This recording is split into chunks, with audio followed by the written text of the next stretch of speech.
Hi, I'm Andrew Imber, public address announcer for the Florida Panthers, and you're watching and listening to PAA Game Day.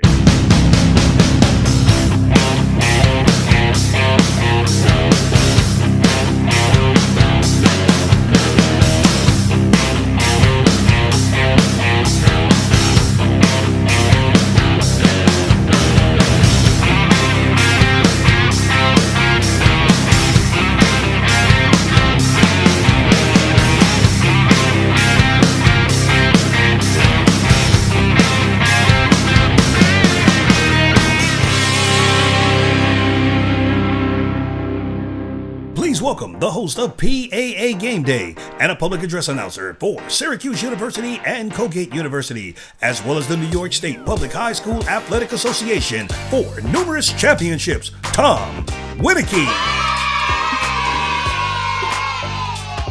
So welcome back once again, everybody, to PAA Game Day, the podcast that takes that behind-the-scenes look at a professional public address announcer, to that voice that we hear all the time in the arena, but we rarely get to know. I'm your host, Tom Winiecki, and today we have someone that's made it to the top of the mountain. He's the public address announcer for the two-time Stanley Cup champion, Florida Panthers. So please welcome Andrew Imber to the show today. Andrew, thanks again for joining us. Thanks so much for having me, Tom. I'm happy to be here. So let's get right back to the beginning. You're beginning with the Florida Panthers, but not necessarily the beginning of your announcing. You said you started as an intern and were a season ticket holder at one point. And that's a pretty cool coincidence, but did it have any bearing on getting the PA job? I mean, maybe in the smallest way, right? Because you make connections within an organization and that's all amazing. But in terms of a direct path, not really. I mean, it was a lot more written.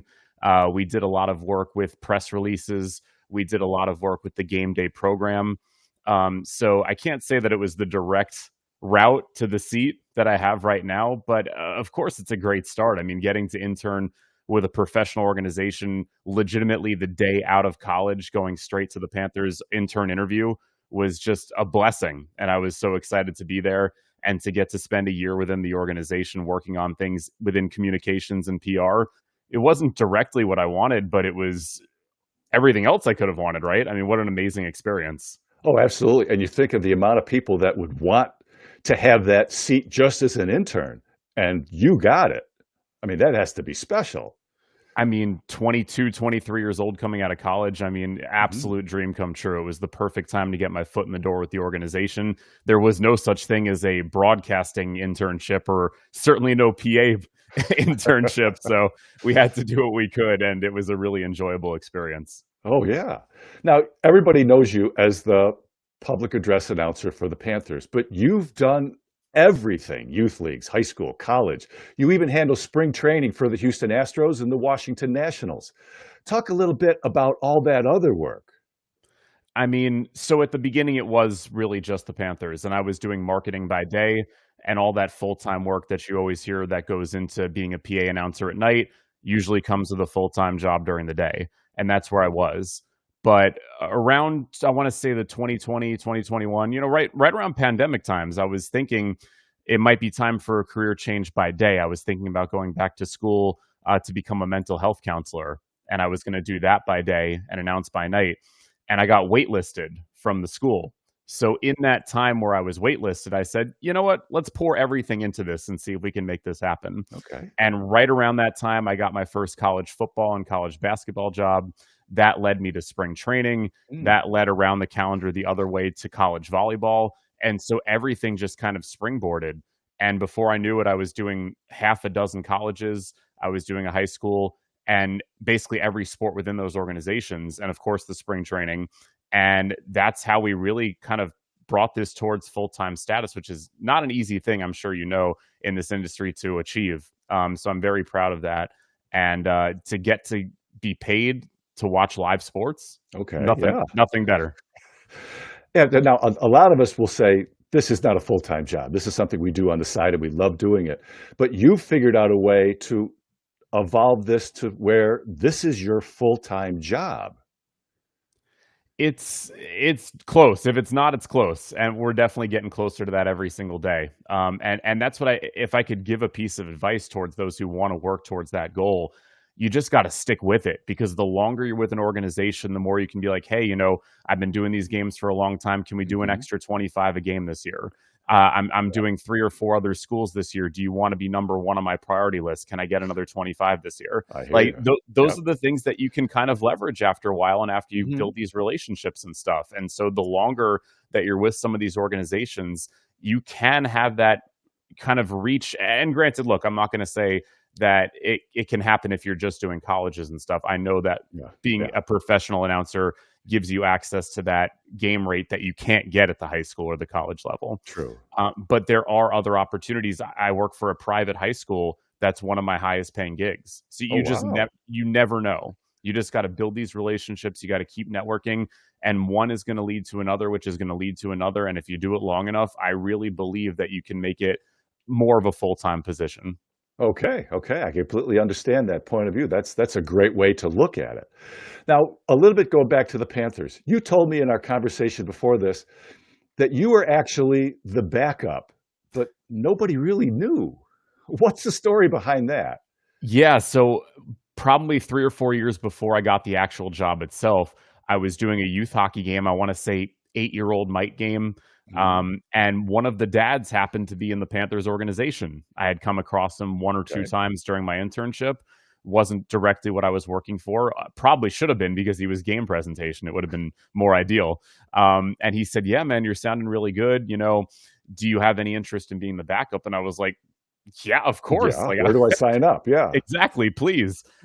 So I had the backup role for 2 years before I had the actual role, but like you said, nobody knew. I never got to do any games. I actually never even sat in. I never had the opportunity to do anything, but I just kind of, it's a title at that point. And when you have the title of a backup announcer for a professional league at the time, I was Yeah. like, this can lead me to who knows where. That's it, But right, yeah. but when the audition process came around, it wasn't even until the second audition that they were like, "Wait a second, this guy was the backup?"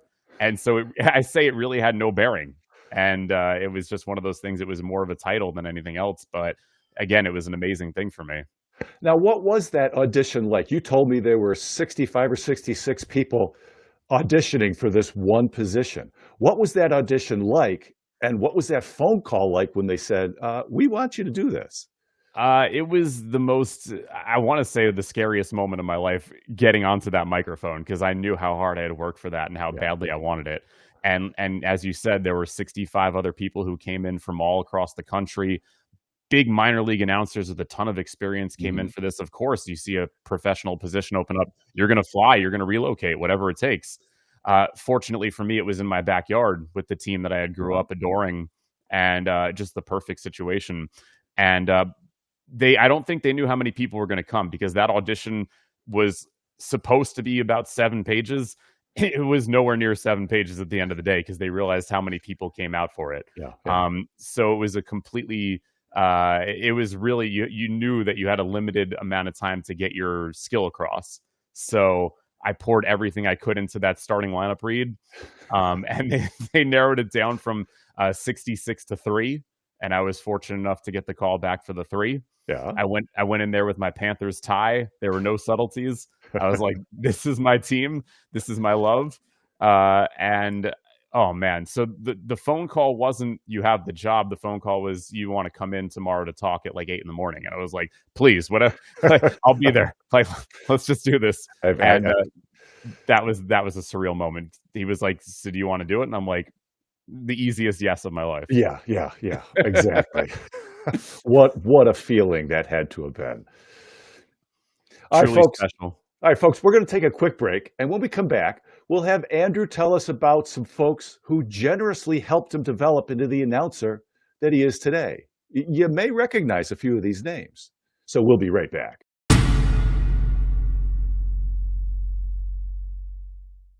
Announcing the Game is a free resource to public address announcers that take you through how to take your skills to the next level. A simple click on the sport gives you free access to a video that goes over terminology and rules specific to a lot of sports. So take a look. See if we can help you improve your skills. So, folks, we're back with Andrew Imber of the Stanley Cup champion Florida Panthers. So, Andrew, you gave me some names of folks that helped you along the way. They mentored you, they answered all your questions. Can you talk about some of those people and what they meant to you? Yeah, I mean, when you're just starting out, you know that nobody owes you anything. So when somebody takes the time to help you out when they're in a high position, that means a lot to me. And I've often found that some of the best announcers are the ones that will give you the most help. Surprisingly, like there's no fear. They are very confident in what they do, so they're like, "Hey, whatever you need." The first great experience I had was when I was hosting my sports talk show at FAU. Randy Moeller, who I'm sure most people know from, he played in the NHL. He was then the Florida Panthers radio play-by-play announcer. He was known for all sorts of funny catchphrases when the team would score a goal. He now does color for our television alongside Steve Goldstein. Randy Moeller actually called into my radio show when I was just a nothing, beyond a nothing, when I had no experience. And him just giving me that opportunity to call into my show meant so much. It validated the show I was putting on. There weren't a ton of stations talking about hockey, especially at the college level in South Florida at the time. So it was it was a validating experience. Also, when I was doing my internship with the Panthers, Joe Beninati, the Washington Capitals' very talented play-by-play Okay. announcer, met with me and he said, "Hey, here's my address. If you want to send me any game tape, Hmm. feel free to do that." Because back then I was actually doing play-by-play and public address. I was still kind of in the throes of which one do I go towards. And so I was talking to a lot of play-by-play announcers too. Okay. And speaking of that, the number one experience I had was with Doc Emmerich, the legendary greatest of all time, Doc Oh, Emmerich. wow. What an experience. Randy Moeller set up an opportunity for me to go up to the press box during an intermission of a Panthers game when the Devils were in town. And Okay. I got to talk to Doc Emmerich. He took the entire intermission with me. He spent the entire time going through game notes, what he does with like little notes about the players that he has all these interesting facts for, his game sheets, how he calls the game, all of his experiences. He took such an amazing time and experience with me, and that meant the world to me. To this day, Oh, I wow. wish that Doc had spent a few more years on the job, because when the Panthers got really good, he wasn't there to announce me during the Stanley Cup games, but I would have loved to stop in there and tell him, thank you for, Oh, believing in me and for taking the time." oh, for somebody like that to take time out of between periods where he probably has things to do, but he knows exactly what he's doing. He can afford to take, and to him, it's probably just a few minutes with some young person coming up, and okay, let me help see if I can help this kid out. But afterwards, it's no big deal. And to you, it was the greatest thing in the world. People just don't realize how much of an effect they can have.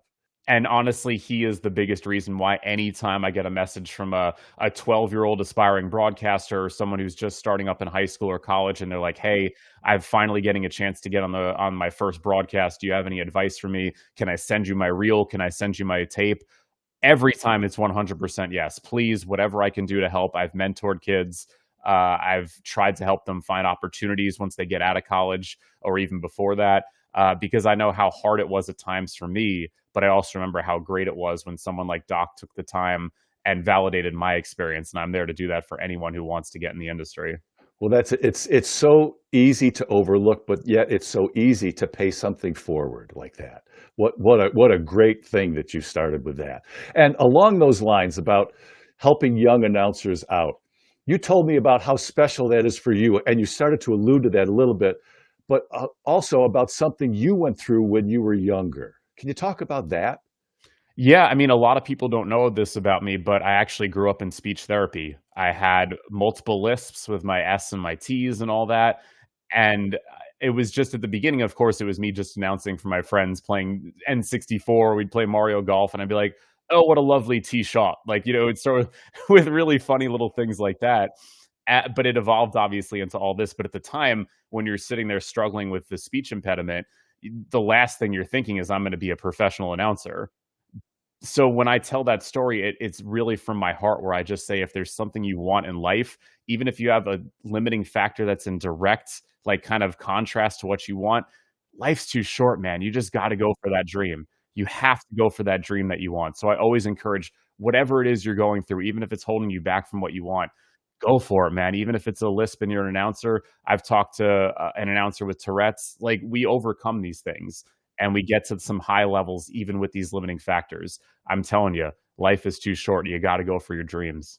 Yeah. And it's that person, that young person with Tourette's, or you going through your therapy.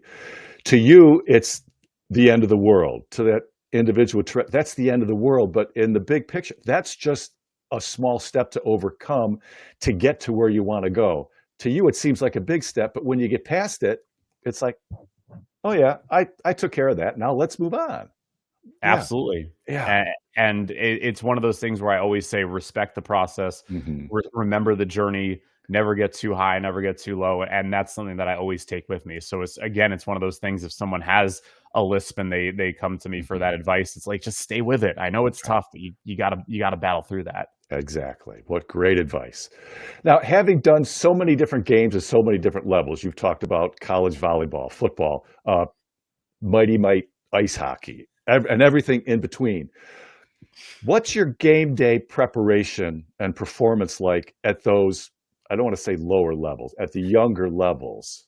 We'll talk about those first. Yeah, I mean, so every experience is different. Mhm. You can have a college where, honestly, volleyball, there's not a ton that goes on before the game.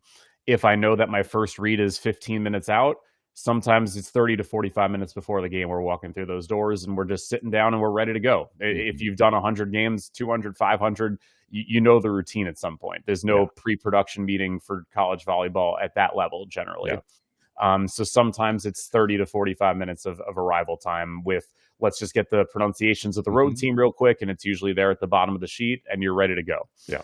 Um, High school football, it can be a little bit more, especially if it's a senior night, especially if it's homecoming. Yeah. You got to make sure you know all the elements, and it could be 4 or 5 pages to review. I'm a former copy editor. I was a copy editor at Okay. my high school newspaper, so I'm very much like, okay, let me look at every single word. I don't want to anchorman this. I don't want to just read the page. Like, I want to make sure that everything looks right. Because even at the professional level, right? Sometimes the last game gets left in, and you have to make Mhm. a quick adjustment. So you have to be ready. So at the lower levels, it's not necessarily showing up super early all the time, but you want to go through your stuff. You want to go through whatever script you do have and whatever it takes, right? Now, you talk about being a copy editor. Your job as an intern for the Panthers, working all that writing with PR and communications, did that kind of sharpen your eye a little bit as to what you're looking for? Sure. I mean, it's Mhm. hockey copy, so I mean, Yeah. it's really good stuff there. And a lot of times, the people who are writing the copy are not announcers, so Yes. not everything is perfect to speak, as I'm sure Yes. you've Yeah. related to. Yeah. And I'm sure Um, all of us have run into that. Yeah. Of course. So sometimes I'll be like, "Hey guys, can we restructure this sentence a little bit? Mhm. It'll sound better coming out." Yes. Yeah. And they'll always take that into consideration and stuff like Mhm. that. But of course, writing copy for a hockey team, even in that internship, definitely got me ready for writing copy for whether it be an important milestone read or whether it be for Mhm. just the game day app read. Yeah. Yeah. And now compare those younger levels to your prep at the National Hockey League with the Panthers. Yeah, so we're there 2.5 hours early at Okay. least Mhm. at the NHL level. If there's a special event, it might be 3 hours. I remember before some of the big Stanley Cup games, it was closer to 5 hours sometimes to run rehearsals and stuff. So when you're doing the big time, you know that whatever they want, like you have to make yourself available. If it's a game day, it's dedicated to the game day. So there's a lot more prep that goes into that. Obviously, there's announcing with or pronunciation work with home and road. Of course, you want to make sure you got that road team. We actually have our own website with the pronunciations in the NHL, said by the home announcer. I So think I've heard of that. Yeah. Yeah. yeah, and so the goal is to at least sound as good as the home team's announcer. At least we know we're saying it as good as the home team's Yes. announcer. Yes. So there, you want to check in on them if it's Mhm. available. You want to read your script, preferably from cover to cover, to make sure that Yeah. everything is perfect and looks good. You don't want to have any last second surprises, although Mhm. it happens to the best of us, and we Yeah. adjust on the fly. Mhm. So you want to do all that. There's always a game day meeting 2 hours and 15 minutes before the game. So there's rehearsal, there's sound check, there's Yeah. running anthems through their checks, and introducing anthem is usually my first check on the mic. So there's so much more at the professional level, Mhm. but it's because you have to be flawless at that level. Exactly. Now, you talked a little bit about the 4 or 5 hour show up time for a playoff game, a Stanley Cup playoff game, as opposed to a Tuesday night game in November, the second half of a home and home or something. But with calling the Stanley Cup final games that you had experience doing, what is it like? The atmosphere has to be through the roof. I know I'm originally from Buffalo, and when the Sabres were in the playoffs and the further they went, the city just was out of control with enthusiasm. And it has to be the same everywhere. But how do you, as the public address announcer, in the Stanley Cup final, how do you stay grounded with, I have to get this, this, and this done without losing sight of the excitement of the event, and not, but at the same time, not getting lost in it? How do you handle that? I mean, it's not an easy question to answer, and it's something you only find out when you're in that moment. I would imagine. And it's not unlike the players, right? I mean, we talk all the time in the sports and reporting world. It's like, well, that experience is really going to help them next time. So Mhm. there are certain things that you just learn by being there in the first place, and things you could never replicate. Yeah. The energy that I felt during, so the first time we went to the Stanley Cup final was 2023 against Vegas, at least with me on the mic. And we were on the road to start. So there was all this pent up energy before game 3, where it's just like, man, we came home down 0-2, and I was just chomping at the bit, ready to go.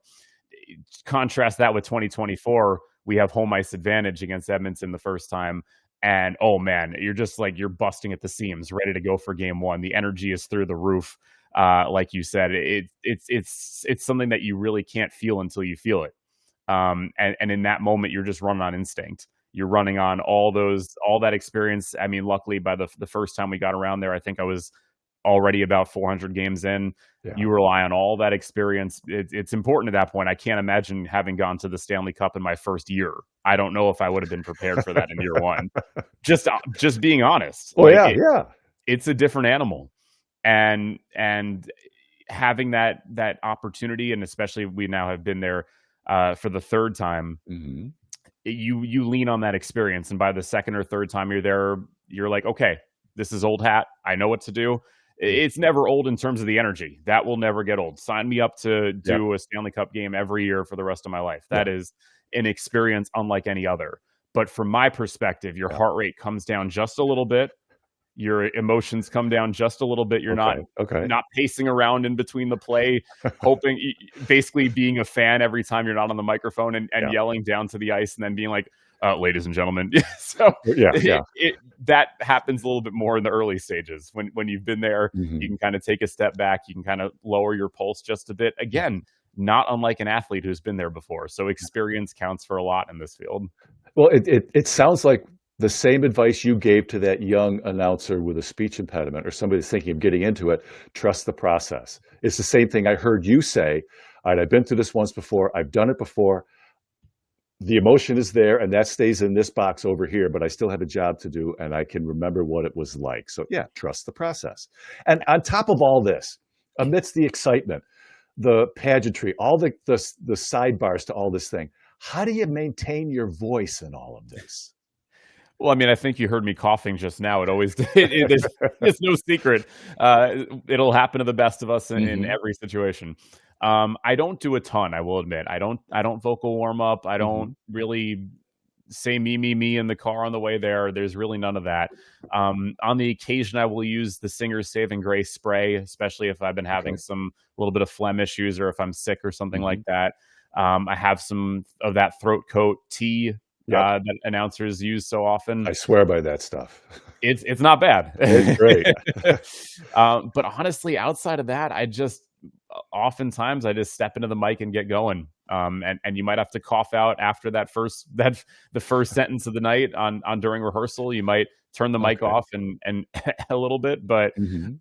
other than that, I don't really do a ton. There isn't a lot of vocal warm-ups. There isn't Okay, any okay. sort of training. Like, it just is what it is. All right. Well, now at the beginning of the night, and now at the end of the night, do you ever take the steps to do any kind of self-critique? Is there some, to help you, something that you're looking to do better or something, or are you just pretty content with what you're doing? This is one of those industries where I say you can't get content. You always have to be willing to work on yourself. When I came into the league, I had a lot to learn. I'm one of the very few ACHA to the shows. So my first gig was in college hockey, and it wasn't NCAA. It was ACHA club hockey. I went from club hockey to the NHL. It's a mammoth step to punt it off the new NHL team in Utah. Um, it was overwhelming. So when you make a step that big, you're going from crowds of 50 or 100 to 19,000. There's nothing that can prepare you for that. So at the very beginning, it was a ton of trial and error. It was a ton of listening to feedback, constructive criticism. If I hadn't been willing to do that, I would never have grown and I wouldn't be where I am right now. But even to this day, I think it was last year. I messaged my game pres manager and I said, "Hey, can you just send me a tape of a game last year?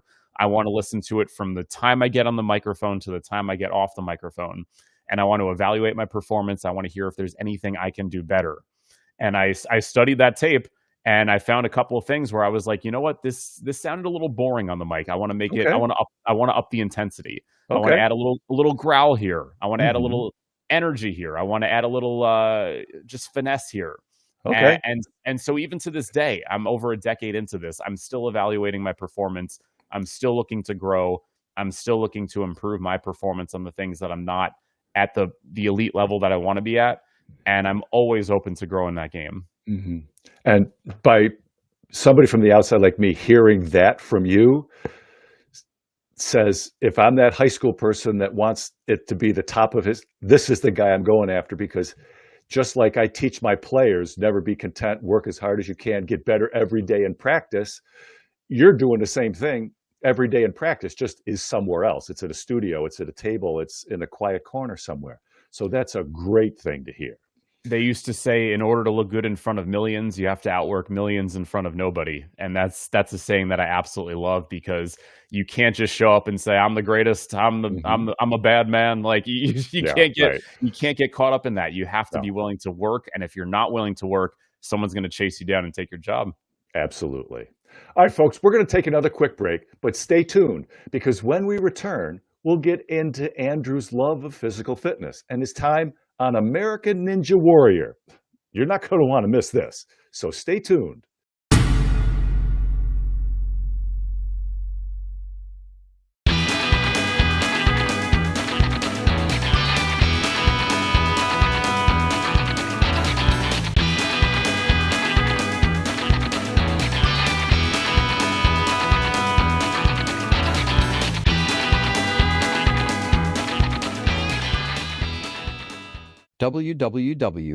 publicaddressannouncer.org.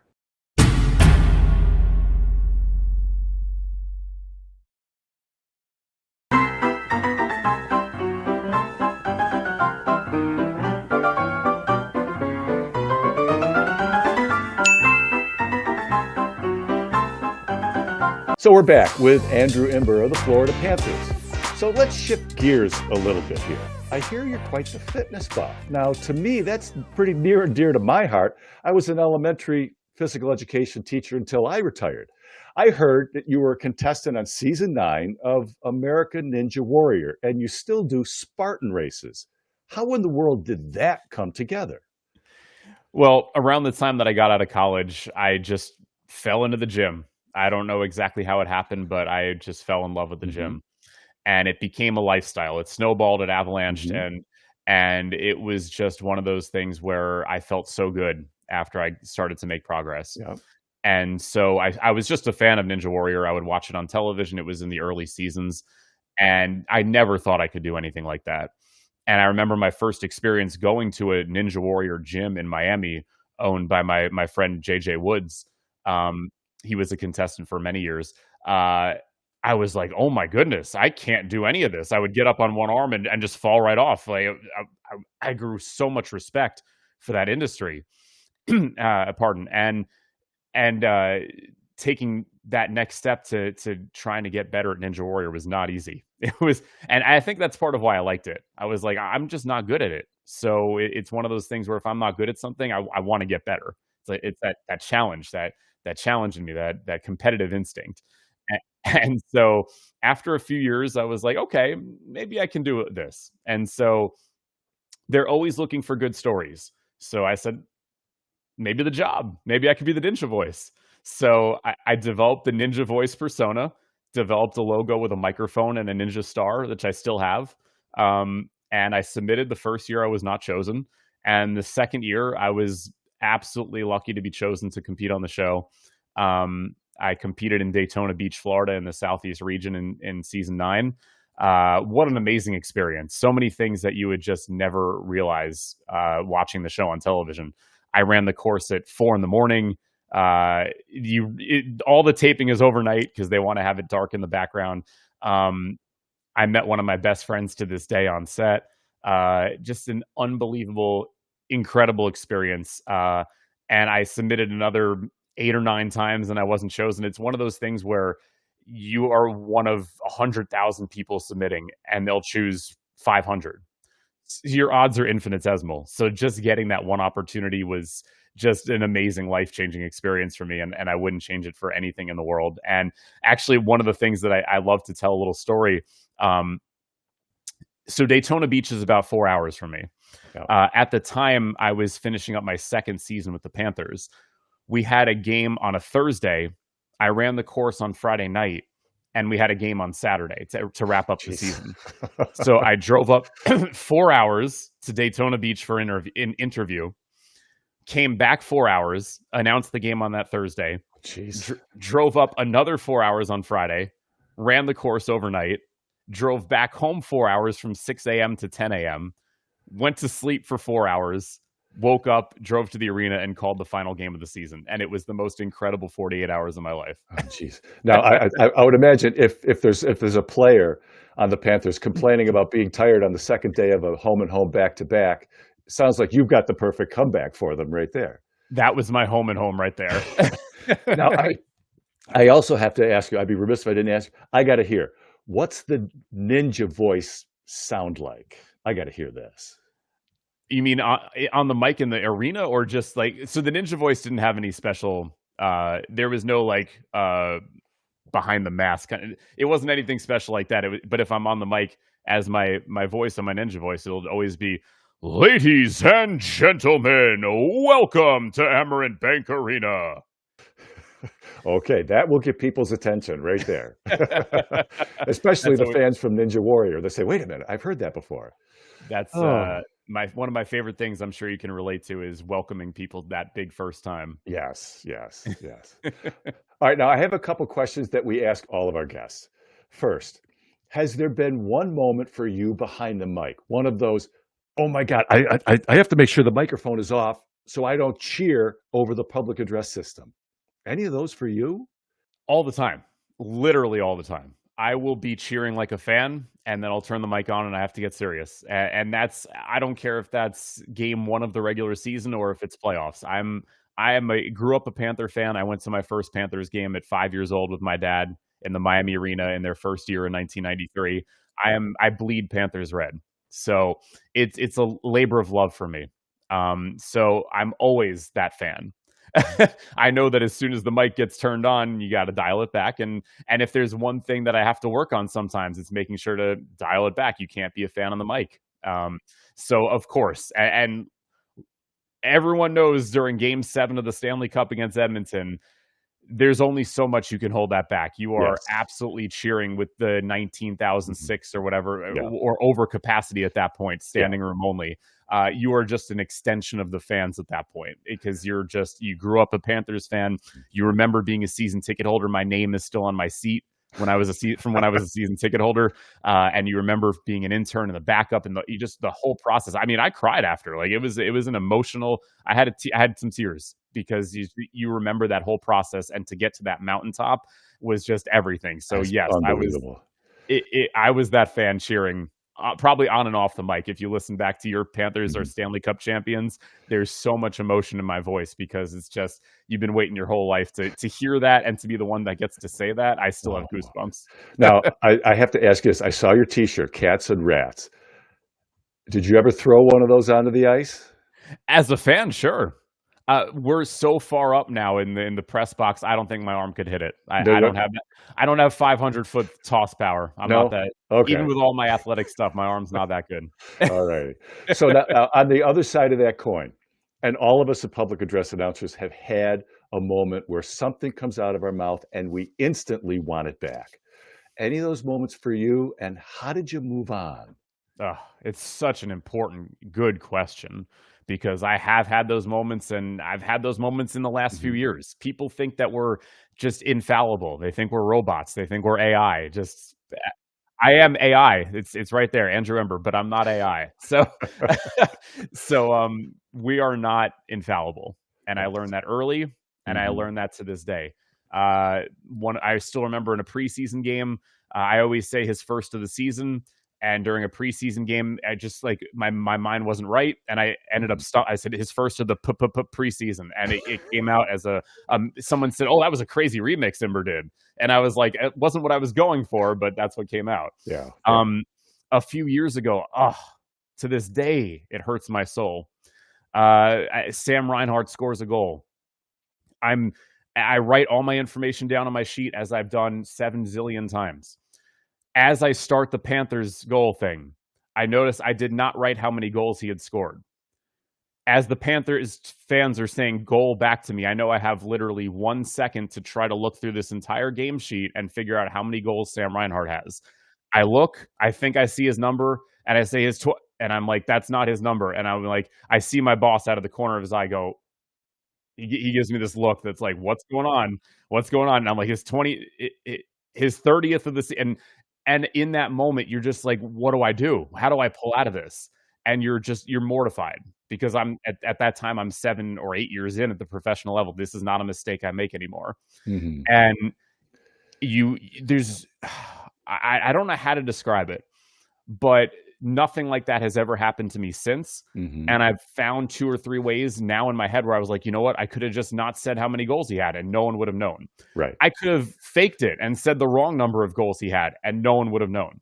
Yeah. There are, like, 2 or 3 things that you think of after the fact where you could have made this moment so much Mhm. better, but that's what it's all about, right? It's the learning through the mistakes, and Yeah. that will never, ever happen to me again because not only will I never make that mistake again of not Mhm. writing it down, but if anything like that does happen to me, now I know 3 or 4 ways out of it. And Exactly. and Yes. that's the experience. That's what Mhm.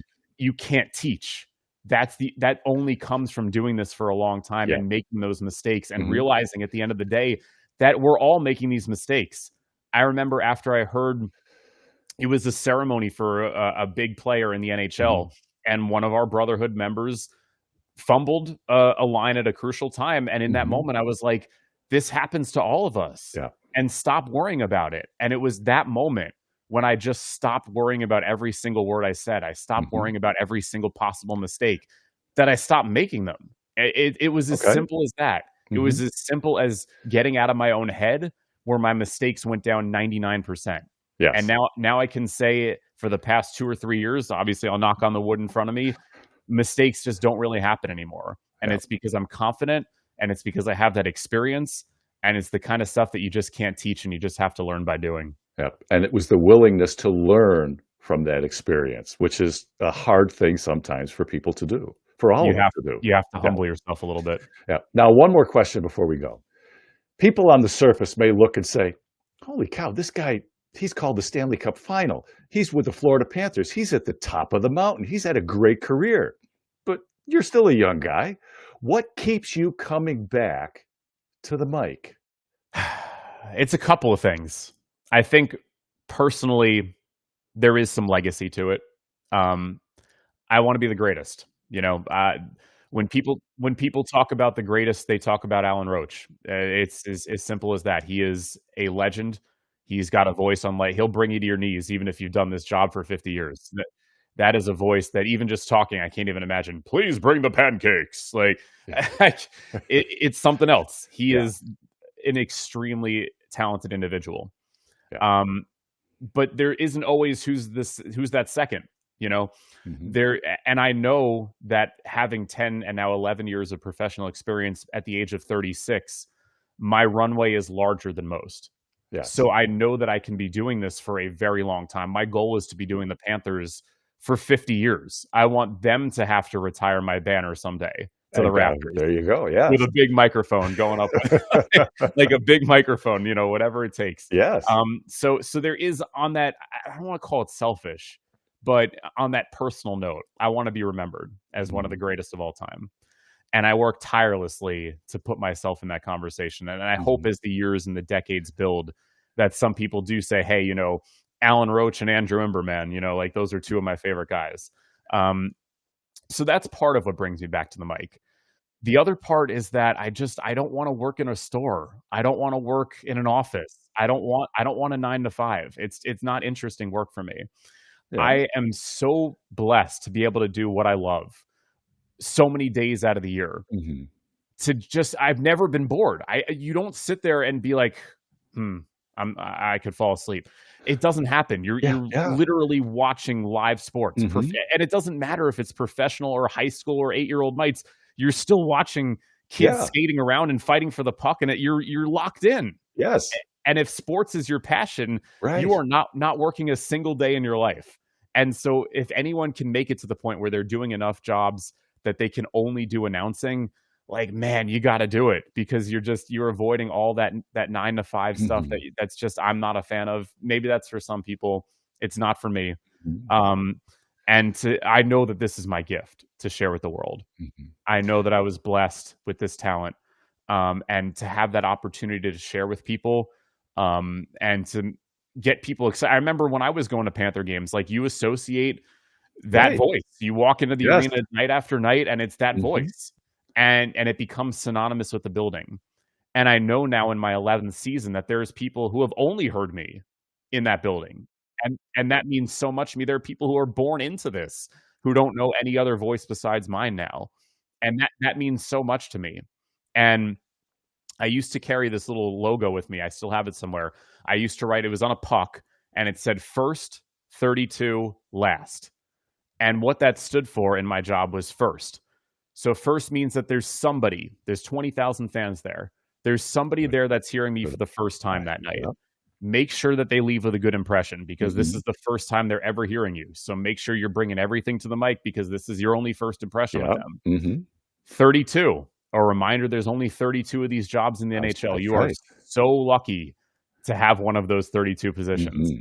And then last is always call every game like it's your absolute last chance on the mic, because it could be, for so many reasons.